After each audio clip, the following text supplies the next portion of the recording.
Hello guys, कैसे हो आप सब। जब अनुपमा ने खुद को कृतज्ञता, आरोपों और अप्रत्याशित चुनौतियों के बवंडर में पाया तो भावनाएं चरम पर पहुंच गईं।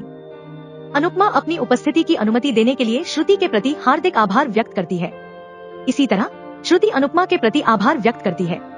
उनकी आपसी सराहना एक सकारात्मक माहौल स्थापित करती है, जिसमें अनुपमा श्रुति और अनुज के रिश्ते में हस्तक्षेप न करने का वादा करती है। इसके बजाय वह अपनी निस्वार्थता का संकेत देते हुए श्रुति की किसी भी तरह से मदद करने की प्रतिज्ञा करती है। हालांकि शांति भंग हो जाती है जब परितोष अनुपमा पर अनुज के घर जाने और उसके चरित्र पर अपमान करने का आरोप लगाता है। इससे परितोष के व्यवहार के प्रति किंजल की ओर से घृणा और शर्म से भरा टकराव शुरू हो जाता है। परितोष के आरोप और तेज हो गए, अनुपमा को चालाक करार दिया और अनुज और श्रुति के गठबंधन में उसके हस्तक्षेप की भविष्यवाणी की। इस बीच अनुज अनुपमा को सीमाएं बनाए रखने और उसके स्थान का सम्मान करने का आश्वासन देता है।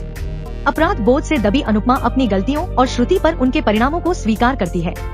फिर भी अनुज उसे आश्वस्त करता है, यह सुझाव देते हुए कि जीवन वैसा ही चलता है जैसा उसे होना चाहिए। तनाव तब और बढ़ जाता है जब आद्या अविश्वास और असुविधा व्यक्त करते हुए अनुपमा की उपस्थिति पर सवाल उठाती है। आद्या की आपत्तियों के बावजूद अनुपमा श्रुति की खातिर रुकने पर जोर देती है और पूरी तरह से ठीक होने के बाद छोड़ने की कसम खाती है।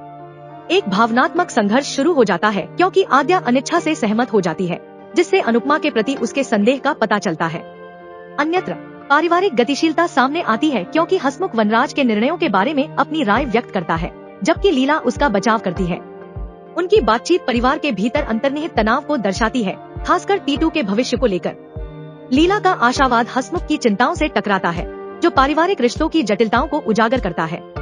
अनुज अनुपमा का आतिथ्य सत्कार करता है और उसे आरामदायक रहने का आश्वासन देता है। अनुपमा अपनी जिम्मेदारी की भावना पर जोर देते हुए आद्या और श्रुति की देखभाल करने का वादा करके इस भाव का प्रतिकार करती है। दूसरे मोर्चे पर विज्जी संभावित रोमांटिक रुचि की ओर इशारा करते हुए यशदीप को अनुपमा के लिए अपनी भावनाओं को व्यक्त करने के लिए प्रोत्साहित करती है। हालांकि यशदीप झिझक रहे हैं और इसके बजाय व्यावहारिक मामलों पर ध्यान केंद्रित करना पसंद कर रहे हैं। जैसे जैसे एपिसोड आगे बढ़ता है, अनुपमा आद्या के विद्रोही व्यवहार से जूझती है, किशोरों से निपटने की चुनौतियों पर प्रकाश डालती है।